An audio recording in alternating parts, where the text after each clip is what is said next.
ቢሆን ሀብሉን ስጭው ብሎ የሰጠኝ እሱ ነው። አድርጊ ስላለኝ አድርጊያለሁ። ለሙቤም ቢሆን እንደዛ ያደረኩት እሱ አድርጊ ብሎ ነው። አሁንም ቢሆን እኔ ሙቤ እንዲያወልቅ እፈልጋለሁ። ለምን በቃ እኔ በቃ ይብቃ ሁሉም ነገር። እህቴም መሞት ካለባት ሞታ መዳን ካለባት እንትና ፈጣሪ ብሎት ሁሉ ነገር ይስተካከል። እኔ ከዚህ በላይ ማለት ሁሉም ሰው በቃ እኔን ብዙ ነገር እያለኝ በጣም ብዙ ነገር ብቻ ምን እንደሚል አላውቅም። ታውቃለህ አንተ ሁሉንም ነገር ምን እንደሚሉኝ ግን በቃ ከዚህ በኋላ ይበቃኛል። ምንም እናት መባል አልፈልግም። አሁን እህቴን ለማስለቀቅ ብር ጠይቀውኛል። ምን ያለው ነው? 400 ሺህ ካገኘን ትለቀቃለች። እህትሽ በቃ ትለቀቃለች። እኔ አሁን የምፈልገው ነገር ምንድን ታውቃለህ? በቃ ባትለቀቅም እኔ ግድ አይሰጠኝም። በቃ እኔ በቃኝ፣ ደክሞኛል።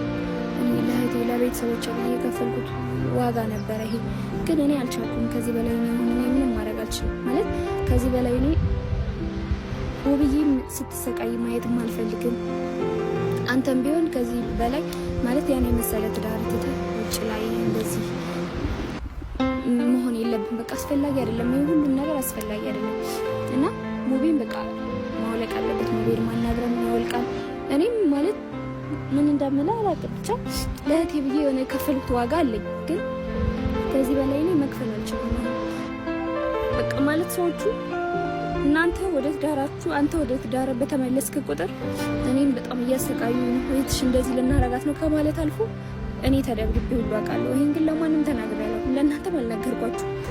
ባለፈው ቁስልነሱ መተውሽ ስለማልፈልግ አዎ በቃ መስናት የመተሽ አዎ መናገርም አልፈልግም። ግን አሁን ማለት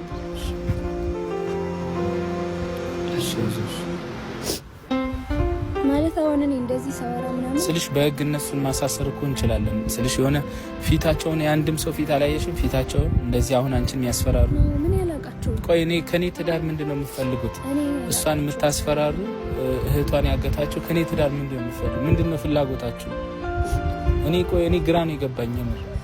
እንደዚህ ልጅቷ እስክትሰቃይ ድረስ እህቷ ታግታ ምናምን ይሄ ሁሉ ምን ይሰራል? እኛ ተለያይተን እናንተ ምን ታገኛላችሁ?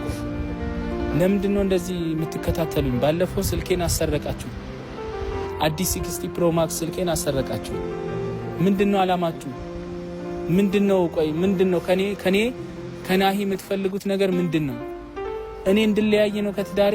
ደስ ይበላችሁ። በቃ አሁን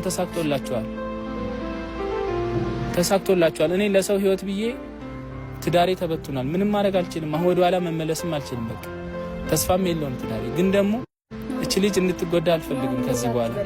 እኔ ማለት አሁን እንደዚህ እያለቀስኩም ባወራ ባለቅስም ባላለቅስም ማንም እንደማያምነኝ አውቃለሁ። እውነቱን ስነግርህ ማንም ይሄ አሁንም ቢሆን ሌላ ነገር ልትሰራ ነው ብለው እንደሚያስብ አውቃለሁ። ግን አሁን ቃል የምገባልህ ነገር እኔ ትዳሬን እኔ ራሴ አስተካክላለሁ።